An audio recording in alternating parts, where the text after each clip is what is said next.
This is an ABC podcast. Hello and welcome to this week's Health Report with me, Norman Swan. And me, Tegan Taylor. Today, using an army of genetically modified animals to create personalised cancer treatment. It's scientifically intriguing but ethically challenging. The second in our two-part series on the fusion of animals and humans in modern medicine, and your snakebite questions answered. Can't wait. And as of today, you can walk into a supermarket or pharmacy in most jurisdictions in Australia and buy a home kit to test whether you're infectious with the COVID-19 virus. These rapid antigen tests aren't quite as sensitive as the so-called gold standard PCR tests that so many of us have blinked back tears from by now. But they have the advantage of being much faster at delivering a result. It's a way of screening for infection as we start living with the virus. Someone who's probably got the most experience of rapid antigen testing in Australia is Dr. Ian Norton, an emergency physician and managing director of Respond Global, which is an organisation that helps to manage health emergencies. Tegan and I spoke to Ian yesterday. Thanks for coming on. One of the reasons is that you were probably one of the first people to use rapid antigen testing en masse in Australia. Tell us about your experience to date. Yeah, the first experience was in July, August last year when we started actually supporting a large cruise and tourism company up in Europe who was interested in putting antigen testing into place. And I was very keen on looking at the science and the evidence for it at the time. We did a lot of research for that offshore, and then we were asked by the trauma centre, the National Trauma Centre up in Darwin, which was hosting Howard Springs, the quarantine centre there in the very early days, to look at better ways to keep their staff safe. So what ways could we test, particularly daily testing, because the staff of the quarantine centre were really worried they were going to take coronavirus back home to their families or introduce it to the community up in Darwin. And of course, we were worried about the vulnerable in the community up there, Indigenous health and other issues. And there's a lack of capacity in the one single hospital in Darwin and things. And we were successfully doing that 7 days a week for many, many months, about 30,000 tests done. Can you rattle us through what the pros and cons are of PCR versus rapid antigen tests then? Well, PCR is certainly, as it's talked about a lot, the gold standard. So it's certainly the test that gives us most sensitivity. It can pick up even the smallest amount of a broken up virus, and it's done in a lab setting. So it looks at the nucleic acids that are broken down from viruses and has to be done in a lab setting. As we all know, it takes between 90 minutes to 6 hours usually to run a cycle, but in common day-to-day use here in Australia, we can wait for 24 to 72 hours depending on the demand. But it is the most sensitive test, whereas antigen testing is done, as we call it, at point of care or where we're interacting with that patient or that person we're screening. And it's a very simple test to use. It looks a lot like a pregnancy test.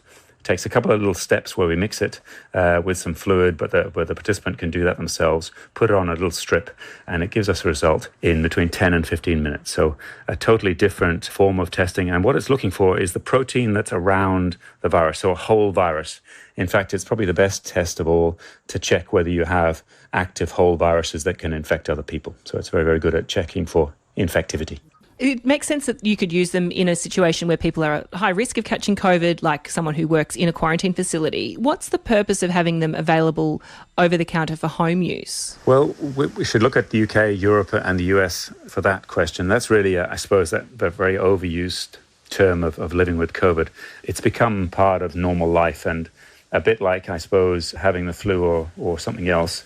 You have access now to a cheap test that can be bought over the counter in a chemist, a pharmacy.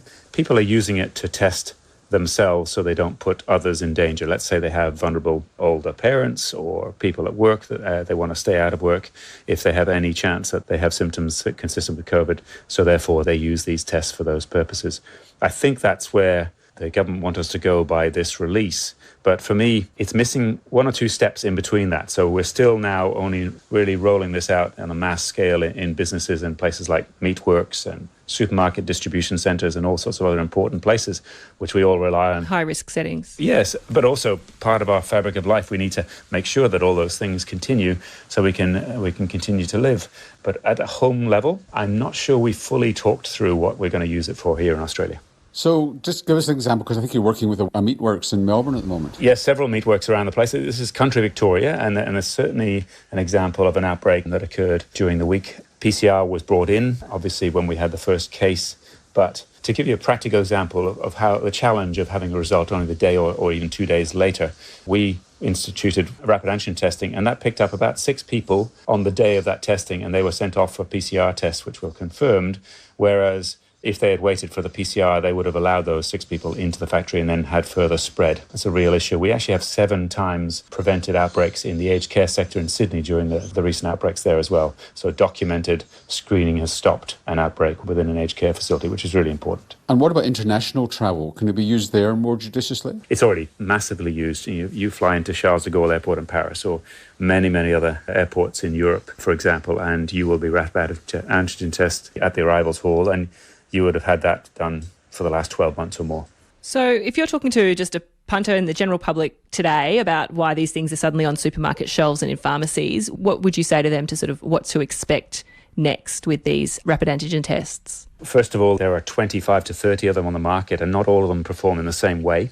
But I suppose that's the same for several tests out there. That's a tough one for me. I'm not sure how we're going to manage the quality, because in independent testing in several states, particularly New South Wales, Victoria and WA, they've looked at these tests, and some 5 or 6 were in the very, very high sensitivity bracket and very useful. Others really performed quite poorly, but all of them are TGA approved. And so if those ones are going to go out onto the shelves, then I have a worry that not all of the cases will be picked up, whereas I have more confidence in a couple of brands. And then on picking it up, you should expect inside the packaging that there are clear pictorials to tell you how to do it.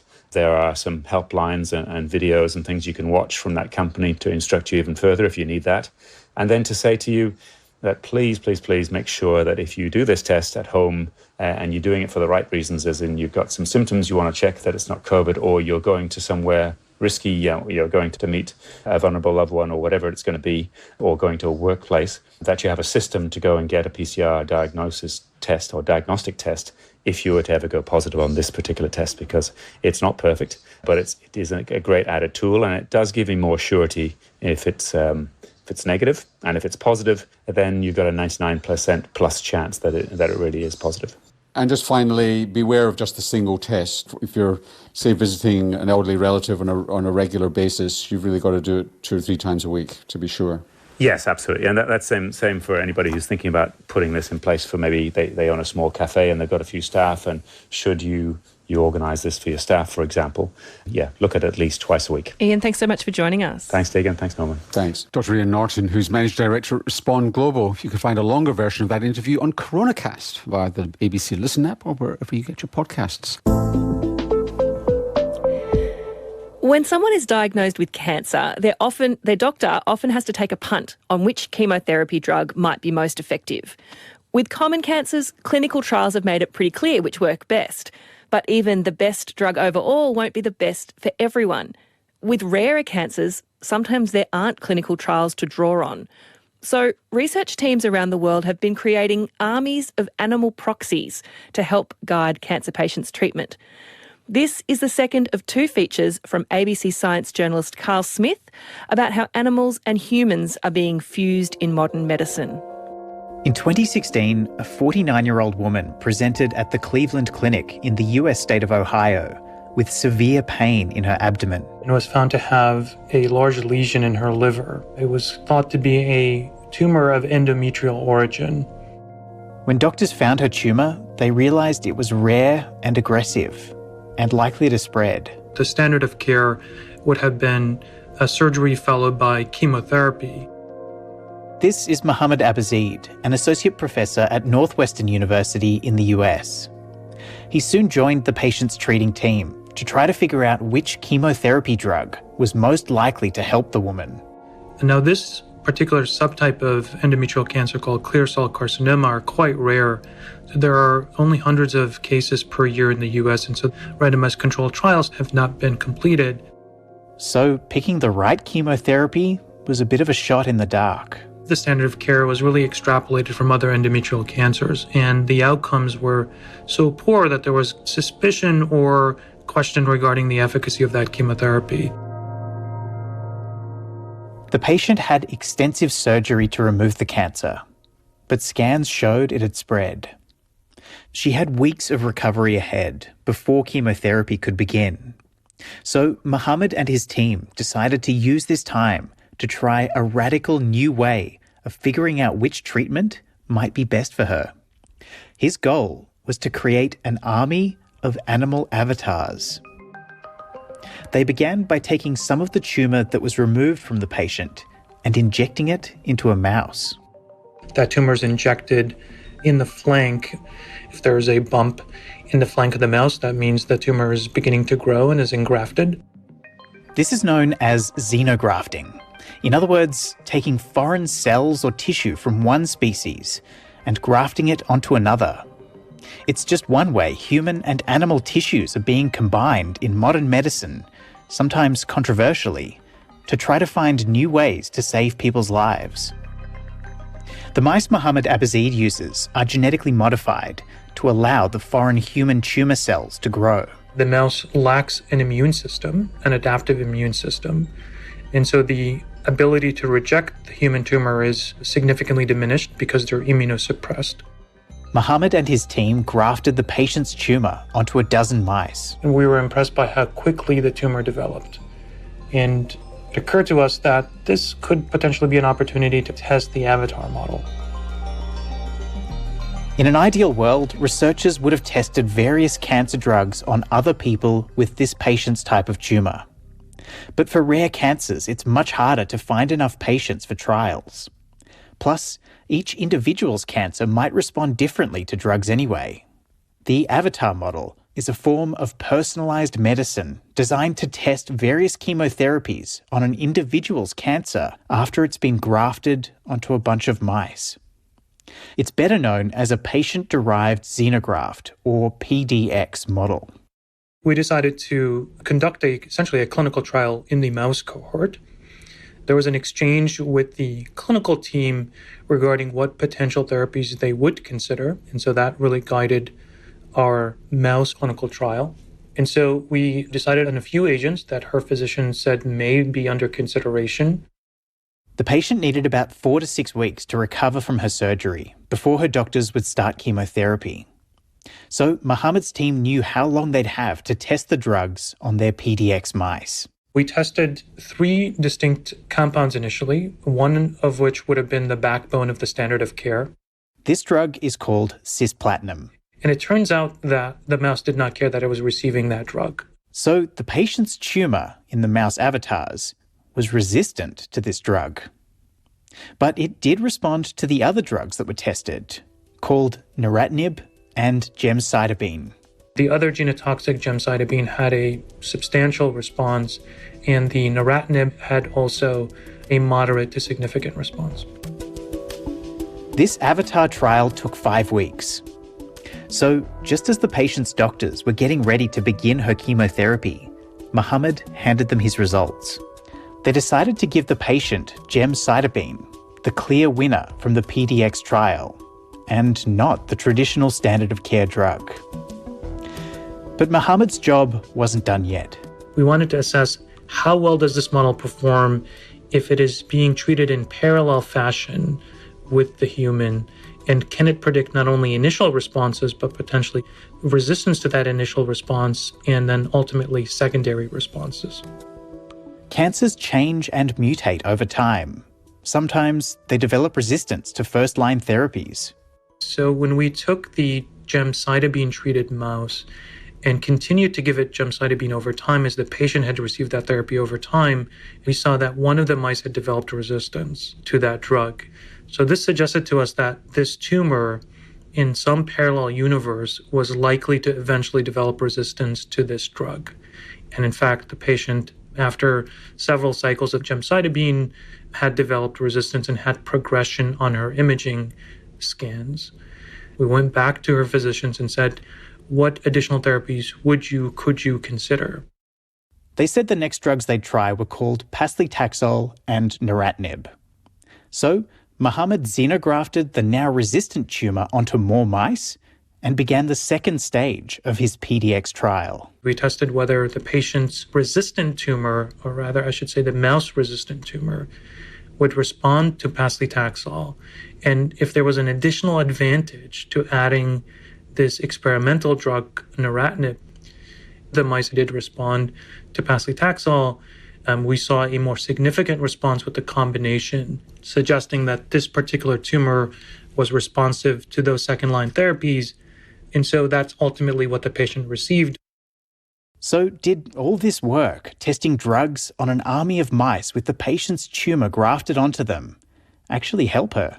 Right, so it's obviously really difficult to extrapolate from an N of 1 or an anecdote or a case report, which is what this is. The purpose here was really to assess feasibility. Can this be done?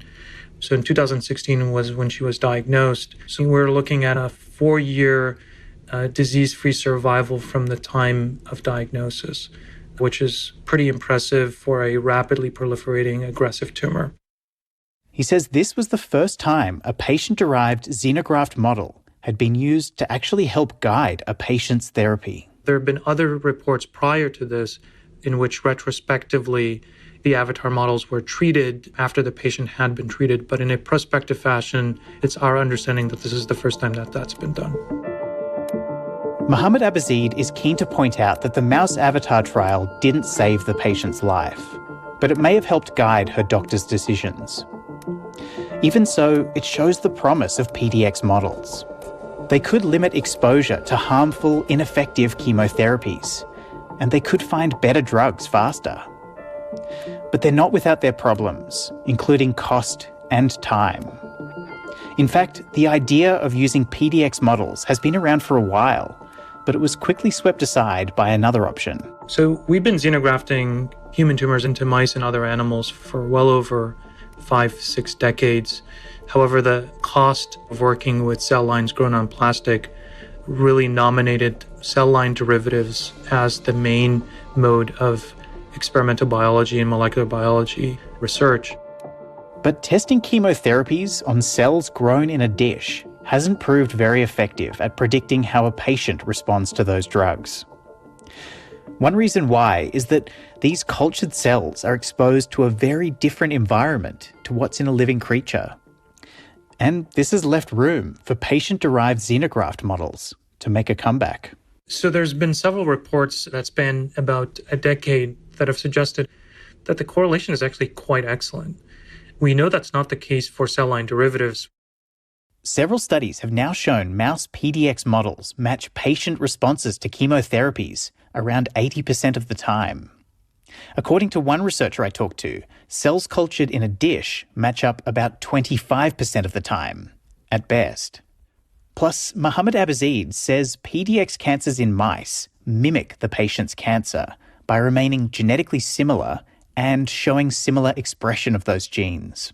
So if a correlation coefficient of 1 is perfect, we typically see about 0.98 to 0.99 fidelity when looking at the PDX. However, when we put it on plastic from a gene expression perspective, we drop down to about 0.6, 0.7. But there's a catch to using mouse avatars. Most tumors do not engraft in 9 days. We have developed about 400 PDXs since then, and about 4 to 5% of our xenografts will engraft within 2 weeks. So for the other 95% of cases, the model isn't fast enough to get results to clinicians before a patient's chemotherapy begins. Because of this time issue, it's really more difficult. And also tumors can evolve in the patient and in the mice because it takes a lot of time, so cells adapt. Rita Fior is a developmental biologist and group leader at the Champalimod Foundation in Portugal. She's one of several researchers who are looking beyond mice to see if they can find a better animal avatar model. So I'm using fish, zebrafish. The idea in the case of the zebrafish is to do it in a time frame that can be used for clinical decisions. She and her team have been grafting human tumours onto zebrafish embryos. This means using a much smaller sample of the patient's tumour, and it means a much faster PDX trial. 2 weeks to have the result. So how effective is this model then? We start with colorectal cancer. So what we have at the moment with a cohort of around 40 patients is that we have around 84% of predictive rate. So we can predict whether the patient is going to respond or have no response and is going to progress. We also have really great results in breast cancer, in ovarian cancer. So I think it's really promising. And surprisingly, zebrafish not being mammals hasn't been a major hurdle, according to her early results. Biochemically, of course, there are many differences between zebrafish and a human, but in fact, most of the signaling pathways or the way cells talk to each other or regulate their behavior, they're highly conserved. Rita Fior hasn't used avatar zebrafish to guide a patient's treatment yet, but she's hoping to trial that soon. There are many strengths to the zebrafish PDX model, if it can be shown to work well. One advantage is that sacrificing fish embryos might be more palatable than using dozens of adult mice. Dominique Martin is an associate professor in bioethics and professionalism at Deakin University. People might feel that zebrafish are something that is less ethically significant because animals will have differing levels of cognitive capacity. They'll be more or less able to experience distress or harm, and potentially also in terms of their ability to suffer pain if things are done to them. But even if we use zebrafish, and even if we use embryos that haven't developed full awareness, patient-derived xenograft models still kill many animals for a single patient's benefit. I think on the one hand, it sounds quite exciting to have the possibility of, testing out your personalised best therapy in a range of subjects. It sounds like really the ultimate in personalised medicine. But then, of course, when you bear in mind that these are living, breathing animals and that it's not just a bunch of test tubes that we would be using to test out the best treatment for you, for a lot of people, that's going to raise some concerns. And if someone's deciding whether to sacrifice dozens of animal avatars to optimise chemotherapy, they'd also have to keep in mind that a PDX trial wouldn't always help. In some cases, it might be a way to ensure that they are able to have or to find an effective treatment or to avoid taking treatments that might expose them to particular risks of harm. But it's not necessarily about making our existing treatments 100 times better. In other circumstances, it may be very little benefit compared with using whatever the standard treatment currently is. Which is why other research teams are sticking with culturing tumour cells in a dish and searching for ways to improve this technology. Dietmar Hutmacher is a professor for regenerative medicine at the Queensland University of Technology. He says older lab bench methods, where a patient's tumour cells are cultured on a flat surface, won't predict what happens in the patient most of the time. So instead of dishes, he and others have begun creating artificial 3D structures that mimic part of the human body. Which means that the cancer cells are now in a 3D microenvironment, which we bioengineer by using the patient's own cancer cells. And with more sophisticated models, we use not only the patient's cancer cells, but also the host cells in which the cancer sits. These 3D models are still in their infancy, but they're becoming increasingly lifelike. We use 3D printing technologies to really make very complex architectures, which mimic some of the features you would find in the extracellular matrix of tissues. And we build a microenvironment very similar to what the cancer cells would see in a patient's body. And recently, Dietmar Hutmacher's team has begun using these structures to try testing chemotherapy drugs on tumour cells. We see effects in our models, which we also know from the literature have been seen in patients. So we haven't done a one-to-one with a patient yet, but we did see the same response which was reported for patients in clinical trials. Related fields have been growing so-called organoids or spheroids, created using a patient's tumour. Rita Fior says these models are now about as fast as a zebrafish PDX model.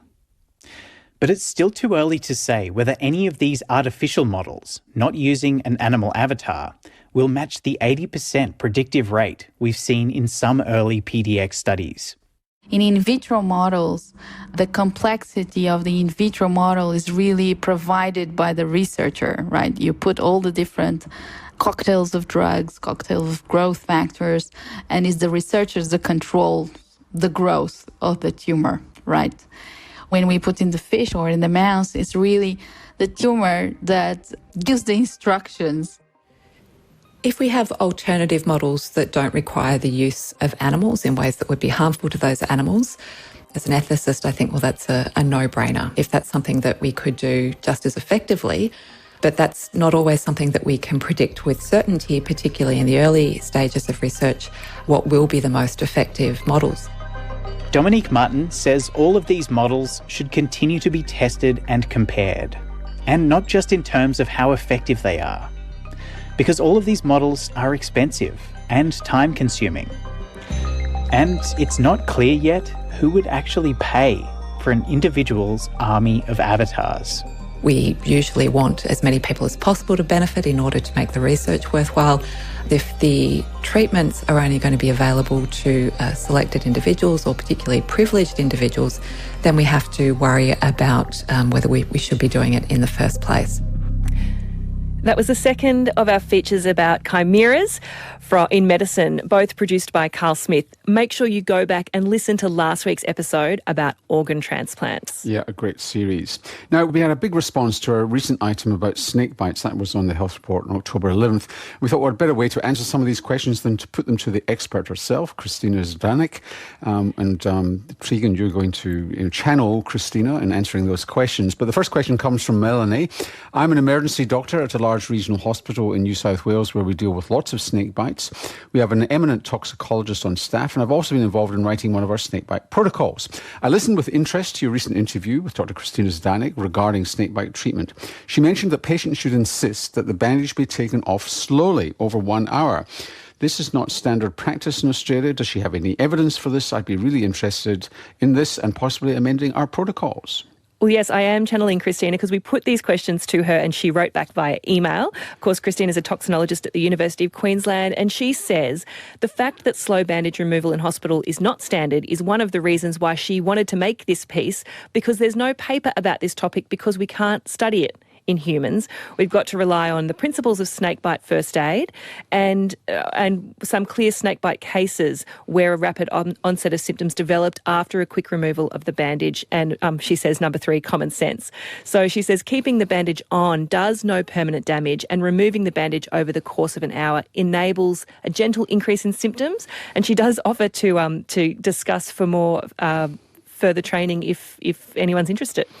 And Rachel writes, I've just been listening to your podcast on snake bites and want to ask about immobilisation. We do a lot of walking on the Biberman track in WA. If there was to be a snake bite after the limb has been splintered and bandaged, would it be better to wait until the medics can come, which could be a while depending on the remoteness of the track, or try and carry the person back to the car? I know you said Aboriginal people would remain 5 days without moving, so I'm assuming the former. Yes, well, Christina says the short answer is yes, wait. The key with surviving a snake bite is to bandage and immobilise the limb, stay still and wait for help to arrive. If you put it on properly and you don't move a muscle, the bandage can buy you time, hours of time, 6 to 12 hours before antivenom may be needed if it's done correctly. So that was Christina's feedback, but we've got more questions, Norman, from people emailing us at healthreport@abc.net.au, and one of them actually relates to last week's feature from Carl Smith about animals in medicine. Mary wanted to say something about the animal body part transplants feature that Carl gave us last week, saying, this was a fascinating program. I trained as a nurse at St Vincent's Hospital in Melbourne between 1963 and 1966. And Mary says she vividly remembers caring for a delightful man who had pig valves put into his heart. He was a butcher. There are a few of these surgeries, but I don't think any of them survive for very long. Thank you for your program. Well, in the early days that might be right, but it's very common to get pig valves, and I think that Kevin Rudd had one put in. Really? Yeah. So I wonder whether maybe people weren't surviving in those days because you would only put them in someone who really didn't have much else in terms of hope. Yeah. We actually did a feature on this on the Health Report many years ago, and the history of heart surgery is quite fraught. You would never get away with it now ethically, but a lot of the early patients died. They were willing to have it. They knew the risks, but there were a lot of people who perished, to be blunt, in order for high quality cardiac surgery to survive in sense. It seems to be a common story in medicine. Katie's got a question. Well, it sort of sounds like an ad for her husband's exercise physiology business, but I'll read you the story and you can make up your own mind. She tore her medial meniscus a couple of years ago, was told that she would need to have surgery on her knee, but her husband, who's an exercise physiologist, said, no, give rehab a go first, and she was very good at being very consistent with her exercise. She was healed up. She was back at CrossFit within 6 months. But their neighbour was told that she needed 2 knee replacements for her moderate osteoarthritis. She wasn't even in any pain. She was told that she needed surgery, and Katie's husband said that she was weak and overweight, and that probably was contributing to the knee pain. Anyway, Katie's written in because of our episode about orthopaedic surgery, Norman. I just wonder if you've got any comments about this surgery being recommended.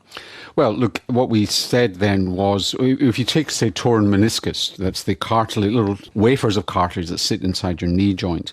If you were to do an MRI, take 55-year-olds off the street and they've actually done this, and do an MRI in one knee, regardless of whether you've got pain or not, just any 55-year-old off the street, a very significant percentage will have a torn meniscus, a torn cartilage, and they wouldn't know it. Some will have pain, some won't.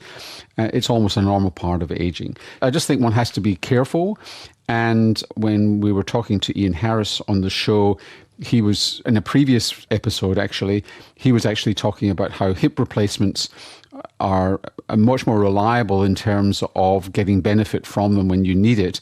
Knee replacements have a bit of variability, and you can go through some rehabilitation and just see whether you really need it or not before you decide to go ahead with it. And some people do drop off the list. So there is a bit of variability here. You've got some good questions that you sort of have as a rule of thumb, though, when people are being recommended to have any sort of surgery or intervention.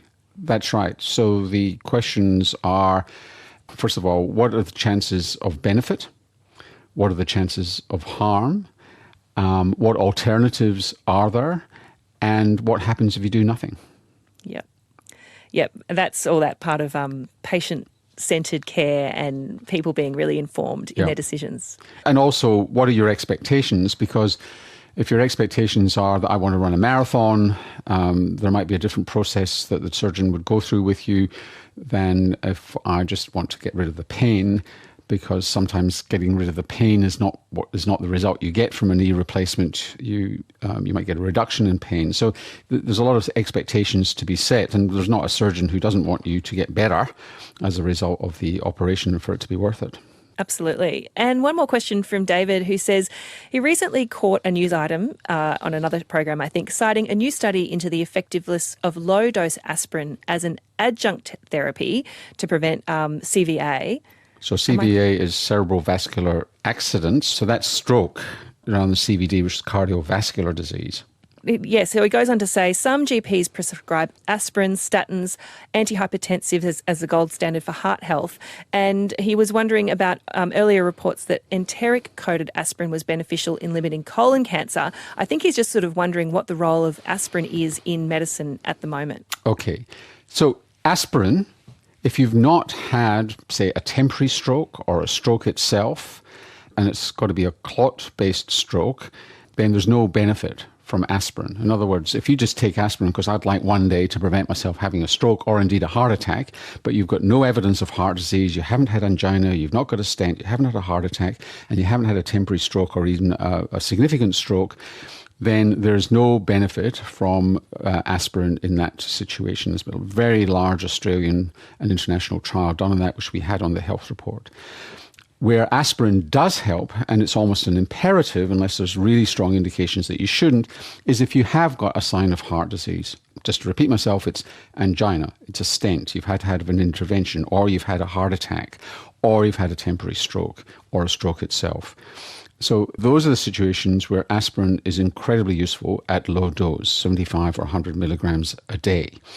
And those circumstances, yes, you do want to reduce cholesterol, because what might seem like a normal cholesterol is probably too high for you. And if so you're talking about statins now? Yeah, that's right. So statins do go along with this if you've already had a heart event. And sometimes you'll need statins even though your cholesterol looks normal, and sometimes you will need anti-blood pressure medication even though your blood pressure looks normal, to really reduce your risk very, very significantly. Now, aspirin for preventing colorectal cancer is a real phenomenon, and this is in people who, when you've had your colonoscopy, so you get your bowel cancer screening, you do your fecal occult blood test, you have a colonoscopy and they find a polyp, or maybe more than one, 2 or 3 polyps. Aspirin in that situation has been shown to prevent the recurrence of benign polyps. And if they can prevent the recurrence of benign polyps, are the precursor, well, some versions of the benign polyps are precursors to cancer. So indirectly, aspirin can